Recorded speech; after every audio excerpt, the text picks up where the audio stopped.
welcome to this session again. We were practicing some parts or types of pronoun. We are done with almost all the common types of pronoun. Now we'll give it a break. Don't worry, we are going in the right sequence. You don't have to work on each and every types of pronoun without understanding other parts. Okay? Yes. I hope it was all clear to you. Now we will start with our subject and object. But you might have this question that why subject and object after some types of pronouns? Because I told you, if you remember, that pronouns are subjects and objects as well. In personal pronoun, right? Yes. And also subject and object are noun. So after understanding noun and pronoun, it is very important to understand this concept of a subject and an object. So in this session, I will start explaining you very well about subject. What is a subject? So if I tell you in a very vague term, I would say subject is like a soul of the sentence.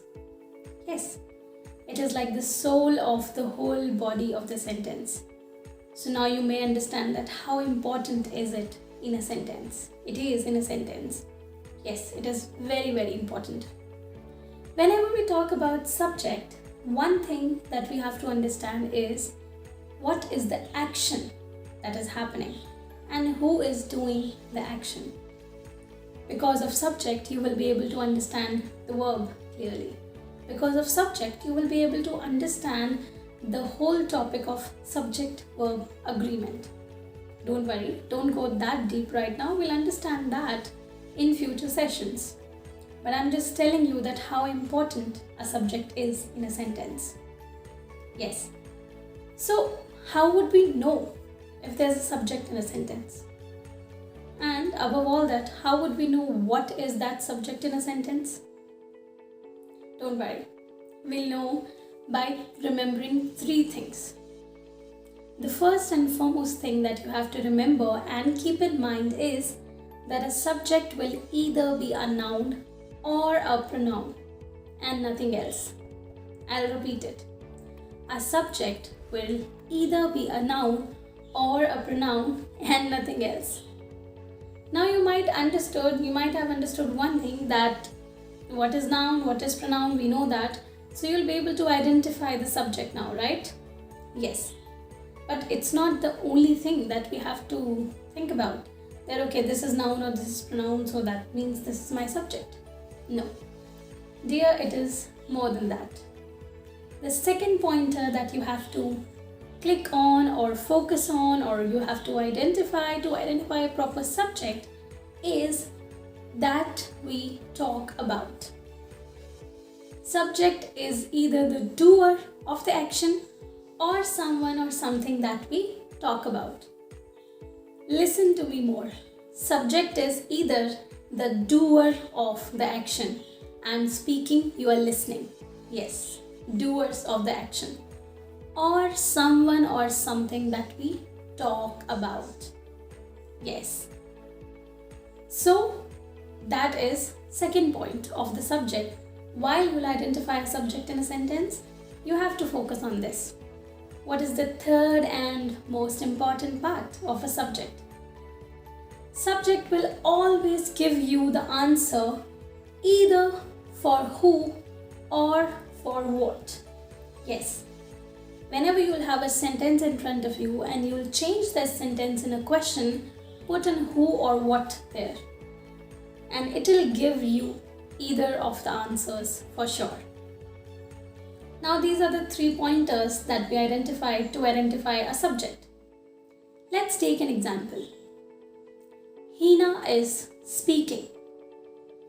Can you make the question? Who is speaking? Yes. Is it giving the answer of who? Hina is speaking. Exactly.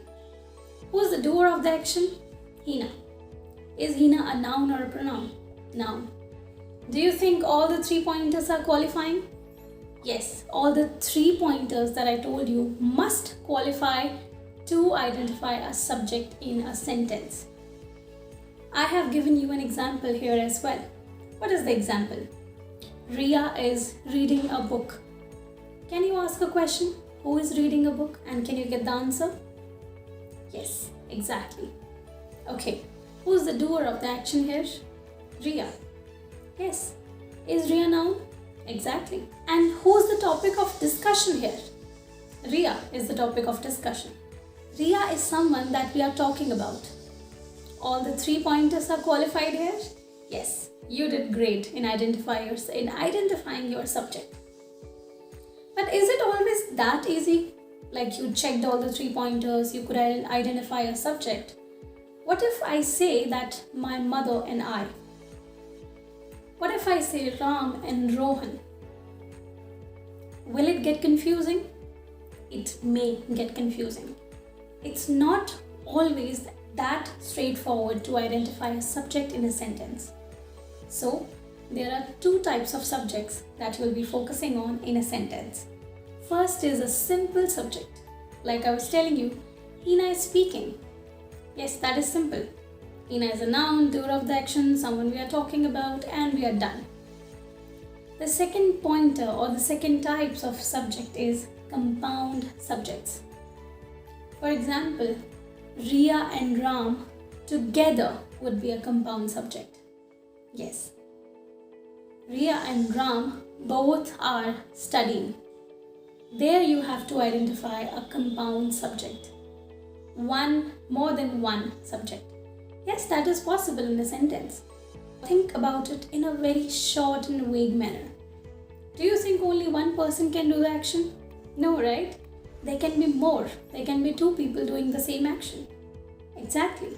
There can be 2 people focusing on the same art and they are picturing the same thing. They are painting the same painting.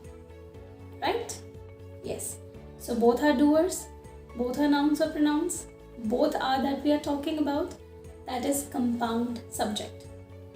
It is not that hard. It can be a bit complicated sometimes, but you have to first focus it on your mind that it is not always one subject we have to identify in a sentence, but mostly one. Okay? Now what you will do? You know the 3 pointers that we have discussed? You will identify a subject in any sentence that you think about. And all the 3 pointers must qualify. And if all the 3 pointers are qualifying, congratulations, you found your subject in any sentence in this whole world. In English. Okay? Yes. So practice it more. In the next session, I'll talk about object and I will clarify object for you in the same and easy manner. Don't worry, you get that. Till then, take care.